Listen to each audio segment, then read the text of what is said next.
आज की कहानी जो हम एक्सप्लेन करने जा रहे हैं वो हमें सिखाएगी कि ज़िंदगी आपको किसी भी समय राख से राजा बना सकती है, लेकिन उसके लिए आपको मेहनत की ज़रूरत पड़ेगी, क्योंकि ऊपर वाला भी उन्हीं को देता है जो मेहनत करते हैं। हम बैरी नाम के आदमी को देखते हैं जो अभी अपने नए नए ऑफिस में अपने पार्टनर और दोस्त वासुदेव के साथ बैठा हुआ है। दोनों ही बहुत खुश हैं क्योंकि अब उनका काम लीगल हो चुका है। दरअसल ये लोग प्लेयर्स के साथ कॉन्ट्रैक्ट साइन करते हैं, जिसके बाद उन्हें दूसरी टीम में शिफ्ट कर दिया जाता है, जिसके बदले में इन्हें अच्छे खासे पैसे मिलते हैं। इसी दौरान हम कोको नाम के फुटबॉल प्लेयर को देखते हैं जिसके साथ इनकी डील हो रही है, लेकिन वो उनसे एडवांस पैसे मांगता है जो कि इनके पास नहीं है, और इसीलिए डील कैंसिल हो जाती। वो चला जाता और इस बात से बैरी बहुत ही परेशान हो जाता है, क्योंकि उनके जितने भी पिछले कॉन्ट्रैक्ट थे वो सब अब खत्म हो चुके हैं। उन्हें अब नए प्लेयर को लाना होगा, वरना ऐसे तो वो कंगाल हो जाएंगे। पर ऐसा कुछ भी नहीं हो रहा है। इसी सोच में दोनों फिर से रात में बैरी के घर मिलते हैं, जहां पर वासुदेव क्रिकेट मैच देखता है, जो कि बैरी को पसंद नहीं आता। वो कहता है कि ये कैसा गेम है जहां पर मारो वही रन मिल जाते हैं। दरअसल अमेरिका में क्रिकेट ज़्यादा पसंद नहीं किया जाता, इसीलिए वहाँ के लोग उसे ज़्यादा नहीं देखते और वो पॉपुलर भी नहीं है। पर वासुदेव कहता है कि तुम कभी इंडिया या फिर किसी एशियन कंट्री में जाना, वहाँ तुम्हें पता लग जाएगा कि असल में लोग क्रिकेट को कितना ज़्यादा पसंद क्यों करते हैं। ये कहने के बाद वो अपने रूम चला जाता है और बैरी फिर से टीवी के सामने बैठ जाता है। इस बार ही उसका चैनल क्रिकेट मैच पर ही आ जाता है, पर वो चेंज करता है। पर दूसरा वाला आ रहा था वो ब्रिटेन गॉट टैलेंट, जिसको कुछ देर देखता है और तभी उसे कुछ आइडिया हिट करता है। वो अपने दोस्त को कहकर उन्हें इन्वेस्टर मिस्टर चैंग के साथ कल मीटिंग फिक्स करवाने को कहता है। अब ये मीटिंग क्या थी ये तो हमें कल ही पता चलेगा। सुबह होती है और हम मिस्टर चैंग को देखते हैं जो उन दोनों से बात कर रहे होते हैं। वासुदेव उनसे कहता है कि आप एशियन कंट्री में इन्वेस्ट करना चाहते हैं, पर क्या आपको इंडिया की आबादी का कुछ अंदाज़ा नहीं है? तो मैं आपको बता देता हूँ कि 140 करोड़ लोग हैं, जिसमें से कम 100 करोड़ लोग सिर्फ एक गेम को देखते हैं, वो है क्रिकेट। सोचिए अगर उन 100 करोड़ में से कोई एक बंदा भी यहाँ अमेरिका आकर बेसबॉल प्लेयर बन जाए, वहाँ ये चीज़ कितनी ट्रेंड कर जाएगी। फिर हमारी हर चीज़ की सेल बूस्ट हो जाएगी और फिर एक एक करके वहाँ पर भी हम अपनी कोचिंग खोल सकते हैं। चैंग कहता है कि तुम पागल हो गए, तुम्हें पता भी है क्रिकेट और बेसबॉल में ज़मीन आसमान का अंतर है। तो बैरी कहता है कि हाँ मुझे पता है, लेकिन उसमें जैसे बॉलर होता है वैसे ही बेसबॉल में पीटर होता है। दोनों के नाम अलग अलग है, लेकिन काम तो वो एक ही करते हैं, बॉल को फेंकना। अगर हमने इस चीज़ को चेस कर लिया तो बहुत बड़ा प्रॉफिट होगा। अब चैंग मान जाते हैं और पूछते हैं कि इसमें कितना समय लगेगा। तो बैरी कहता है कि 2 साल, लेकिन उन्हें 1 साल में ये करना था, इसीलिए वो उसे 1 साल का समय दे देते हैं। अब बैरी के पास कोई और ऑप्शन नहीं होता, इसीलिए वो हाँ कर देता है। पर वासुदेव बाहर आकर उसे बहुत सुनाता है, क्योंकि ऐसे पूरी इंडिया में बच्चों को ढूंढने में बहुत समय लगेगा जो बेसबॉल खेल सकते हैं। ये इतना आसान नहीं है, लेकिन बैरी उसे भरोसा दिलाता है कि सब कुछ हो जाएगा, बस तुम इंडिया जाने वाली फ्लाइट बुक कराओ जल्दी से। अब सीन शिफ्ट होता और हम टॉम नाम के कोच को देखते हैं, जो पहले एक मशहूर पीटर हुआ करता था। मैंने आपको पहले ही बताया कि पीटर बॉल फेंकने वाले को कहते हैं। वो उन्हें बताता है कि मैं इंडिया जाकर 2 लड़कों को लाने वाला हूँ, जिनमें से 1 साल में बॉलर से पीटर तुम्हें बनाना है। पर टॉम कहता है कि ऐसा मुमकिन नहीं है। मैं ये मानता हूँ कि दोनों के काम सेम है, पर इसमें बहुत सी चीज़ें अलग होती है।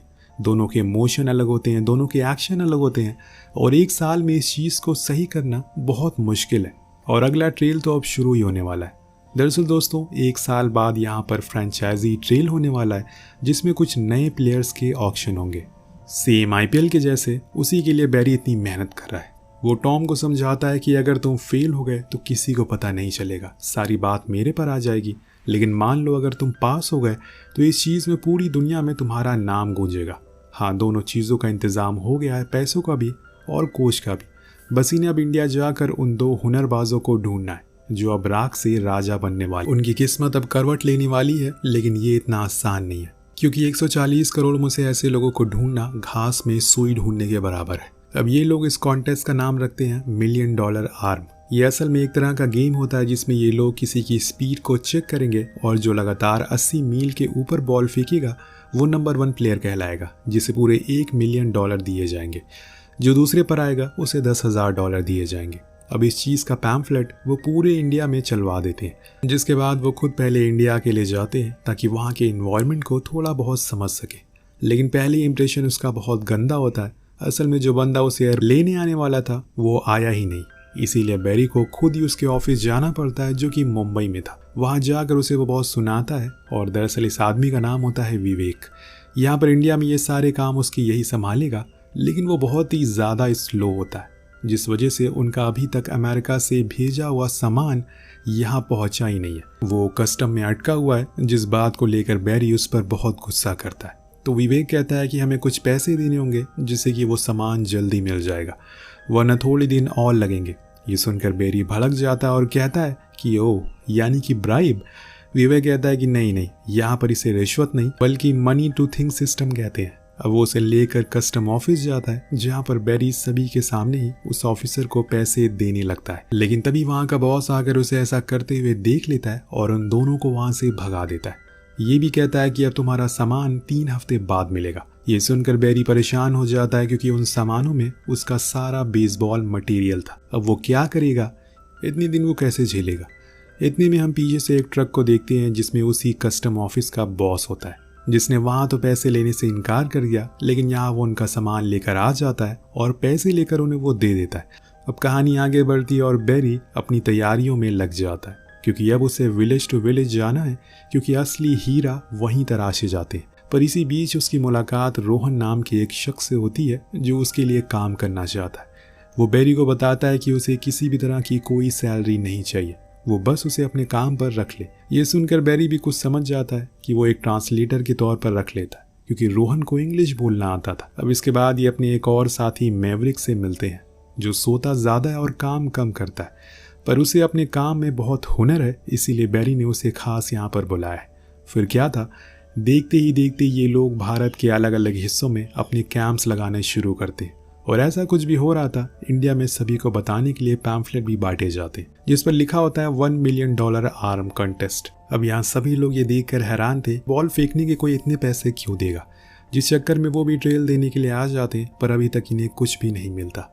बस ये लोग इधर से उधर दौड़ते रहते हैं। इन्हें किसी भी तरह करके 80 मील के ऊपर की स्पीड को फेंकने वाले बंदे चाहिए थे, लेकिन अभी तक कोई 30 के ऊपर फेंक ही नहीं पा रहा था। एक दिन हसल के दौरान वासुदेव उसे फ़ोन करता है और कहता है कि अब तुम यहाँ गए हो तो ताजमहल ज़रूर देखना। तो बैरी कहता है कि मैं अभी उसके सामने ही खड़ा हूँ और वो सच में वहीं ट्रेल ले रहा है। इसी दौरान हम एक गरीब लड़के को देखते हैं, जिसका नाम दिनेश है। वो पहले हॉकी खेलता था, पर पिता की मजदूरी को देखकर उसने सपने को छोड़ दिया और आज उसके हाथ ये पैम्फलेट लगता है, जिसे देखकर वो अपने पिता से कुछ दिन की छुट्टी मांगता है, क्योंकि वो कुछ करना चाहता है। उसके पिता की पीठ में बहुत दर्द रहता है, क्योंकि उस ट्रक की सीट बहुत ख़राब है, इसीलिए वो उनके लिए एक नया ट्रक लेना चाहता है। उधर बैरी की टोली अब पहुंच चुकी है नवाबों के शहर लखनऊ में, जहां पर उन्हें तब तक निराशा ही हाथ लगती है जब तक दिनेश अपनी बॉल नहीं फेंकता। उसकी बॉल सिर्फ निशाने पर ही नहीं बल्कि 80 मील से ऊपर थी। ये देखकर वो हैरान थे, और उसके बाद वो 6 और बॉल फेंकता है। वो सारी 80 के ऊपर ही थी, जिसे देखकर उन्हें सुकून मिलता है। लेकिन उन्हें क्या पता था कि अगला हीरा भी उन्हें वहीं से मिलने वाला है, जिसका नाम था रिंकू, जो कि एक जावलिन प्लेयर था। आपने नीरज चोपड़ा का नाम तो सुना ही होगा। हाँ, तो रिंकू भी उसी तरह का गोल्ड लाना चाहता है। अब उसे नहीं पता कि 100 करोड़ लोगों में से चुने हुए 45 लोगों में से वो भी होने वाला है। उसकी भी सारी बॉल 80 के ऊपर होती है, जिसको देखकर बैरी बहुत खुश होता है, क्योंकि कुछ दिन बाद ट्रायल भी खत्म हो जाता है और उन 45 लोगों को मुंबई आने को कहा जाता है, क्योंकि वही फाइनल कॉल होगी। अब मैवरिक उन सभी को कुछ दिन ट्रेन करता है ताकि उन्हें बता सके कि किस तरह से वो और अच्छे से थ्रो कर पाए। अब रात भर दिनेश प्रैक्टिस करता है, क्योंकि उसे वो प्राइज जीतना है किसी भी कीमत पर उसके साथ साथ उन्हें अमेरिका भी ले जाएगा, जहाँ पर उनकी प्रैक्टिस होगी और असली खेल तो वहीं से शुरू होगा। कंटेस्टेंट थ्रो करते हैं और ऊपर नीचे होते रहते हैं, पर जब बारी आती है दिनेश की तो वो अपनी 5 बॉल 80+ थ्रो करता है, जिससे कि वो सीधा टॉप पर पहुंच जाता है और वो बहुत खुश था कि अब वो उन पैसों को जीत जाएगा। लेकिन फिर बारी आती है रिंकू की, जो उससे भी अच्छा थ्रो करता है और स्पीड के साथ उसका निशाना भी सही लगता है और वो दिनेश से भी ऊपर पहुंच जाता है। लेकिन खुश दोनों थे, क्योंकि अब उनकी किस्मत बदलने वाली थी।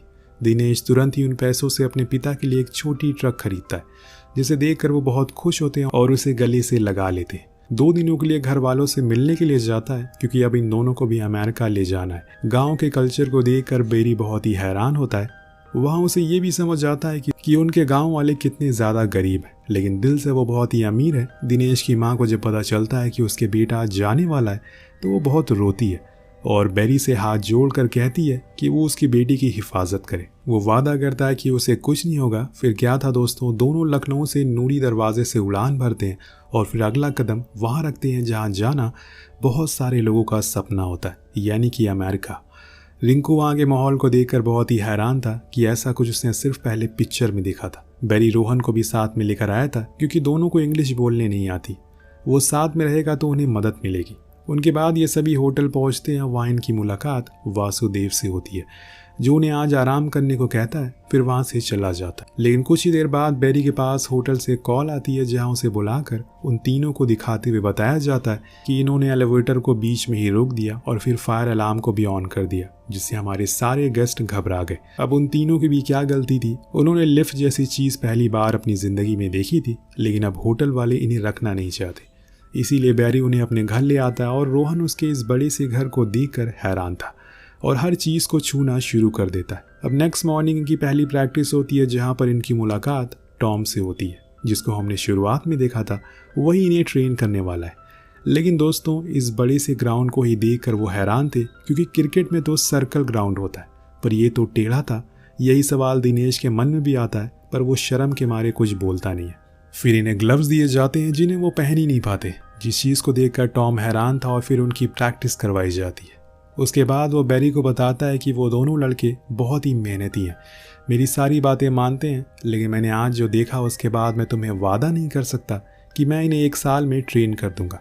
पर बेरी कहता है कि ऐसा मत बोलो, वो दोनों सीख जाएंगे। अब घर जाने पर वो अपनी टेनेट मैरी को एक ताजमहल गिफ्ट करता है, लेकिन तभी वहाँ उसका बॉयफ्रेंड आ जाता है, जिसको देखकर उसका दिल टूट जाता है और वो अपने ऑफिस आ जाता है। अब धीरे धीरे दोस्तों समय बीतने लगता है। बेरी भी अपने काम में बिजी हो गया था, इसीलिए उन तीनों से उसका मिलना जुलना ना के बराबर हो जाता है। जिस चीज़ का असर उन पर पड़ता है वो हमें प्रैक्टिस में साफ दिखता है, क्योंकि वो अपने गेम पर फोकस नहीं कर पा रहे थे। वो इस बड़े से देश में एकदम अकेले पड़ गए थे, जो बात बेरी को समझनी चाहिए, लेकिन वो तो अपने काम में ही मगन रहता है। ऐसा लग रहा था कि अब उसका इन दोनों से सारे मतलब निकल गए।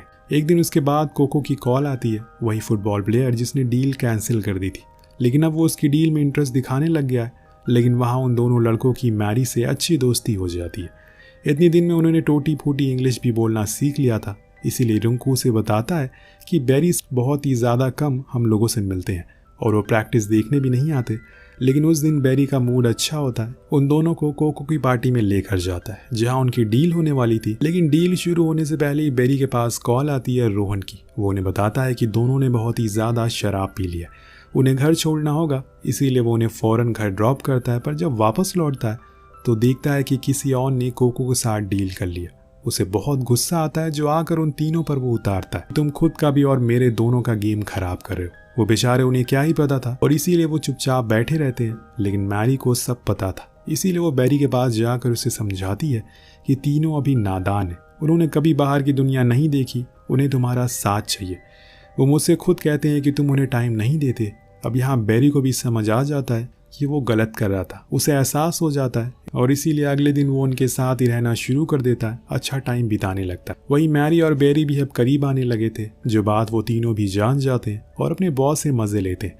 एक दिन प्रैक्टिस के दौरान वहाँ पर मिस्टर चैंग आते हैं, जो बेरी को बताते हैं कि 2 दिन बाद हमारी डील खत्म हो रही है, उसके बाद ट्रायल है, तुम्हें याद है ना। पर बेरी कहता है कि हाँ मुझे याद है, पर मुझे थोड़ा सा समय और चाहिए, क्योंकि उसे भी पता है कि अभी वो लड़के तैयार नहीं है। लेकिन चैंग नहीं मानता, पर अभी भी दोनों बहुत ही ज़्यादा नर्वस हैं, क्योंकि उस ट्रायल में दुनिया भर के लोग खासकर इंडिया से भी आ रहे हैं, क्योंकि वहाँ पर इनकी वजह से लोगों में बेसबॉल को लेकर काफ़ी इंटरेस्ट जाग चुका है।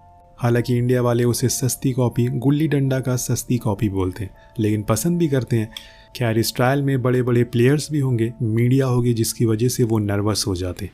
जब ट्रायल वाला दिन आता है तो इस चीज़ का असर उनके परफॉर्मेंस पर दिखता है, वो बहुत ही बेकार थ्रो करते हैं, जो बात बेरी को पता था।